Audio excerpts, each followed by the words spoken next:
Horror कहानियां TV. सिर कटे लोगों का गांव। इस दुनिया में कई ऐसी जगहें हैं जहां पर कोई ना कोई भयानक अनहोनी हुई होती है और फिर वो जगह श्रापित हो जाती है। भूत प्रेतों का डेरा बन जाता है वहां पर। यह कहानी एक ऐसे गांव की है जहां सैकड़ों साल पहले निर्दोष लोगों के सिर इसलिए काट दिए गए थे क्योंकि एक पागल राजा की बात मानने से उन्होंने इनकार कर दिया था। गुस्से से भरे संकी राजा ने फिर भयानक नरसंहार को अंजाम दे दिया। सैकड़ों साल से वो गांव भुतहा है। इस बात से अनजान नंदिनी, आकाश, राहुल और प्रीति मनाली में छुट्टियां बिताकर उस रास्ते से दिल्ली लौट रहे थे। चारों कॉलेज के समय से ही बहुत अच्छे दोस्त थे और एक दूसरे को जानते थे। बाद में नंदिनी ने आकाश से और राहुल ने प्रीति से शादी कर ली। सुनसान सड़क पर उनकी कार तेज रफ्तार से भाग रही थी और वे कार में अंताक्षरी खेलते हुए जा रहे थे। प से गाना है तुम्हें आकाश? पसे अरे यार, पसे तो कुछ याद नहीं आ रहा है मुझे। तो हार मान जाओ। अरे अरे अरे अरे ऐसे ऐसे कैसे हार मान लूं? हाँ, अरे याद आया। प्यार कभी कम नहीं करना, कोई सितम कर लेना, मर जाएंगे आशिक वरना, इतना करम कर देना। ये गाना गाते हुए आकाश नंदिनी की आंखों में देखने लगता है। राहुल कार चलाते हुए इस अंताक्षरी में ही हिस्सा ले रहा था।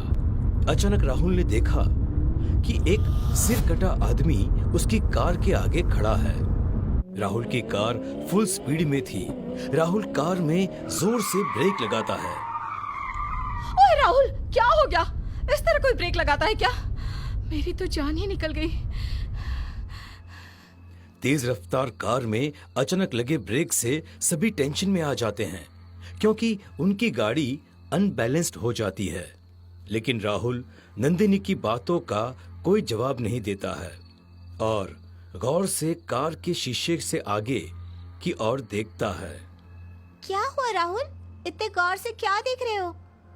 प्रीति, मुझे ऐसा लगा कि कोई सर कटा आदमी मेरे कार के आगे आ गया था और शायद मेरी कार से उसकी टक्कर भी हो गई है। सरकटा आदमी? ये तुम क्या कह रहे हो? राहुल, रात है ना, जरूर तुम्हें कोई गलतफहमी हो गई होगी। अरे नहीं यार, रात है तो क्या हुआ? हेडलाइट की रोशनी में मैंने साफ देखा है कि मेरी गाड़ी के आगे कोई सिर कटा आदमी आया था। अरे हो सकता है कि कोई आदमी हो, लेकिन सिर कटा आदमी मैं नहीं मानती। उन लोगों को बहुत डर लग जाता था। प्रीति चाहती थी कि वे वहां से निकल जाए, लेकिन राहुल वहां से निकलने के मूड में नहीं था। क्या प्रीति, यहां से निकलना सही होगा? मेरी गाड़ी से किसी की टक्कर हो गई है। पता नहीं यार, वो जिंदा भी है या मुर्दा। मुर्दा? राहुल, ये कैसी बातें कर रहे हो? ऐसा कुछ नहीं हुआ होगा। चलो हम सब देखते हैं। लेकिन प्रीति, अगर वो आदमी मर गया होगा तो? अरे यार, तब की तब देखेंगे। वे सभी कार से उतरे और पीछे की ओर जाने लगे। वो इलाका काफी सुनसान था और वहां अंधेरा भी काफी था, इसलिए सभी ने अपने अपने मोबाइल की लाइट जला ली थी। थोड़ी देर के बाद वो उस जगह पर पहुंचे जहां पर राहुल को लगा था कि किसी आदमी से उसकी गाड़ी की टक्कर हुई है, लेकिन वहां पर कोई भी नहीं था। थैंक गॉड राहुल, यहाँ पर कोई नहीं है। इसका मतलब मैंने सही कहा था, तुम्हें कोई गलतफहमी हो गई थी।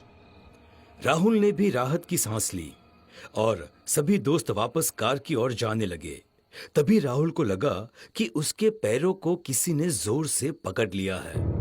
वो एक कदम भी आगे नहीं बढ़ा पा रहा था। अरे यार, ये क्या हो गया है मेरे पैरों को? ये आगे क्यों नहीं बढ़ रहे हैं? तभी उसे जंगली जानवरों की आवाज अपने चारों ओर आने लगी। अचानक पास की झाड़ियों से निकलकर एक चीते ने उस पर हमला कर दिया। वो जोर से चीख पड़ा, प्रीति! प्रीति! आकाश! बचाओ! ओह, क्या हो गया तुझे? अरे यार, क्यों चिल्ला रहा है तू? तू ठीक तो है ना? अरे यार आकाश, आकाश, यार मुझे ऐसा लगा कि अभी अभी एक चीते ने मुझ पर हमला कर दिया है और उसके पहले मुझे लग रहा था कि किसी ने मेरे पैरों को कसकर पकड़ रखा है और मैं एक कदम भी आगे नहीं बढ़ा पा रहा था। राहुल को कुछ भी समझ में नहीं आ रहा था कि आखिर उसके साथ ये सब क्या हो रहा है, क्योंकि वो तो बिल्कुल ठीक ठाक था। किसी चित्ते ने उस पर हमला नहीं किया था। ये तुझे क्या हो गया है यार राहुल? कभी तुझे लगता है कि तेरी गाड़ी किसी से टक्कर खा गई है, या फिर तुझे ऐसा लगता है कि तुझ पर चीते ने हमला कर दिया है? क्या हो गया है तुझे? राहुल, लगता है तू ड्राइव करते करते थक गया है। सच कहूँ तो हम सब थक गए हैं। क्यों ना हम आज की रात यहीं रुक जाए? अरे तू तो ऐसे कह रही है जैसे हमारे रिश्तेदार आसपास के किसी गांव में बैठे हैं, जो हमें देखते ही कहेंगे कि अरे आइए आइए, हमारे गांव में आपका स्वागत है, आज की रात आप यहीं पर बिताइए। आकाश की बात अभी खत्म ही नहीं हुई थी कि वहां उन्हें एक बूढ़ा सा चौकीदार दिखा। उसके हाथ में एक लालटेन और लाठी थी।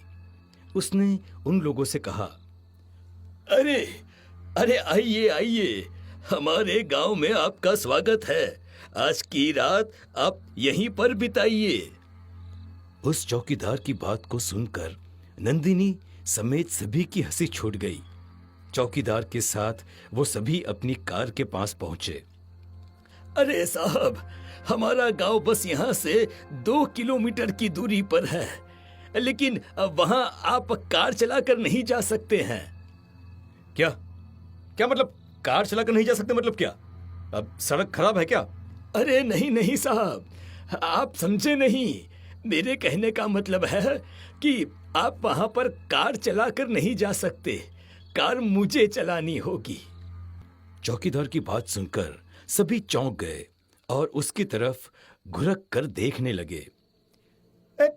क्या मतलब क्या है तुम्हारा? कार तुम्हें चलानी होगी? अरे पागल हो गए हो क्या तुम? पागल मैं नहीं, पागल तुम लोग हो जो यहाँ पर आ गए हो। अब मैं जो कहता हूँ वो सुनो, नहीं तो बहुत बुरा होगा। आकाश, लगता है कोई गाड़ी चोर गिरोह का सदस्य है। होना हो इसके साथी भी यहीं कहीं छिपे होंगे। चलो यार, यहां से निकलते हैं, चलो। उसकी बात सुनकर राहुल ने उस बूढ़े चौकीदार को धक्का दे दिया और सभी लोग कार में बैठने लगे। लेकिन ये क्या, वो बूढ़ा चौकीदार तो पहले से ही कार की ड्राइविंग सीट पर बैठा हुआ था।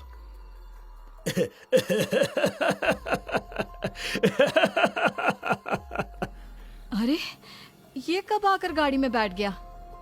मुझे तो बहुत डर लग रहा है। उस बूढ़े चौकीदार की हंसी से सबको इरिटेट हो रहा था। राहुल ने गुस्से में उससे कहा, ए बूढ़े, तू अपने आप को बहुत चालाक समझता है क्या? रुक, मैं तुझे बताता हूं अभी। राहुल ने उसे कार से खींचा और उसे एक जोरदार थप्पड़ मारा। लेकिन ये क्या, उसके थप्पड़ मारते ही उस चौकीदार का सिर धड़ से अलग हो गया और उसका सिर पास के पेड़ के ऊपर जाकर टंग गया। उस सिर कटे चौकीदार को देखकर सभी के हाथ पांव फूल गए थे। राहुल, लगता है ये कोई भूत है। भागो यहाँ से। वे सभी वहां से भागने लगे।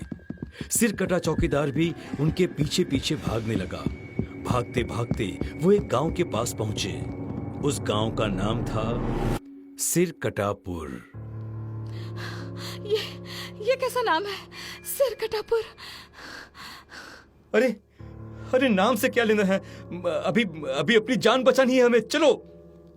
चारों दोस्त उस गांव में प्रवेश कर जाते हैं। उस गांव में मरघट सा सन्नाटा फैला हुआ था। उन्होंने एक घर का दरवाजा खटखटाया। अरे भाई, अरे कोई है क्या कोई यहाँ पर? अरे कोई दरवाजा खोलो भाई। सभी लोग दरवाजा खटखटाते रहे, लेकिन किसी ने भी दरवाजा नहीं खोला। उसके बाद वो दूसरे घर का दरवाजा पीटने लगे, लेकिन उस घर का भी दरवाजा किसी ने भी नहीं खोला। यार, ये अजीब गांव है। किस तरह से सोते हैं यहाँ के लोग? इतनी देर से दरवाजा पीट रहे हैं लेकिन कोई दरवाजा खोल ही नहीं रहा। उन्होंने और भी कुछ घरों के दरवाजे खटखटाए, लेकिन किसी ने भी दरवाजा नहीं खोला। वे सब बहुत परेशान हो गए थे। तभी प्रीति की नजर उस सिर कटे चौकीदार पर गई, जो उनकी तरफ ही आ रहा था। राहुल, राहुल, वो सिर कटा चौकीदार यहाँ भी आ गया।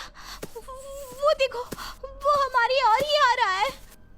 अचानक वहां पर उन सभी को एक साथ कई लोगों के हंसने की आवाज आने लगी और एक एक कर सभी घरों के दरवाजे खुलने लगे। अरे अरे, घरों के दरवाजे खुल रहे हैं। हमें हमें हमें इनसे जरूर मदद मिल जाएगी मदद।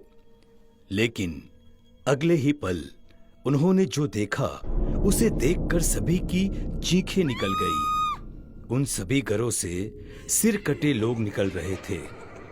सिर कटे बच्चे, सिर कटी औरतें और सिर कटे पुरुष। हे भगवान, ये हम कहाँ फंस गए? यहाँ तो सभी सिर कटे लोग हैं। नंदिनी, प्रीति, राहुल, अरे देख क्या रहे हो? भागो भागो! वे सभी भागने की कोशिश करने लगे, लेकिन ये क्या, उन सभी के पैर तो जकड़ गए थे। कोई एक कदम भी अपने आप नहीं हिल पा रहा था। आकाश, हाँ आकाश, मैं भाग नहीं पा रही हूँ। लगता है जैसे किसी ने मेरे पैरों को जकड़ लिया है। नंदिनी, मेरे साथ भी ऐसा ही हो रहा है। आकाश, हम लोग मर जाएंगे क्या? उसके बाद धीरे धीरे करके सिर कटे लोग उनकी तरफ बढ़ने लगे। नहीं नहीं, मत आओ, मत आओ, हमारे पास मत आओ, हमें छोड़ दो हमें। लेकिन वे सिर कटे लोग उनकी ओर बढ़ते ही रहे। थोड़ी देर के बाद एक सिर कटे आदमी ने राहुल को पकड़ लिया और उसका सिर उखाड़कर फेंक दिया। राहुल! राहुल! क्यों मार दिया मेरे राहुल को? राक्षसों, क्यों मार दिया? उसके बाद एक सिर कटी औरत प्रीति की ओर बढ़ने लगी। वो प्रीति के पास गई और उसने उसका सिर उखाड़कर फेंक दिया। प्रीति का शरीर जमीन पर कुछ देर तड़पता रहा और फिर शांत हो गया। आकाश, इन लोगों ने हमारे दोस्तों को मार दिया हमारे दोस्तों को। कुछ देर के बाद वहां पर और दो लोगों के सिर जमीन पर पड़े हुए थे और वे सिर थे नंदिनी और आकाश के। नंदिनी और आकाश भी अब उस सिर कटे लोगों के गांव के निवासी हो गए थे और उनकी ही तरह वो हर रात अब नए शिकार की तलाश में लगे रहते थे।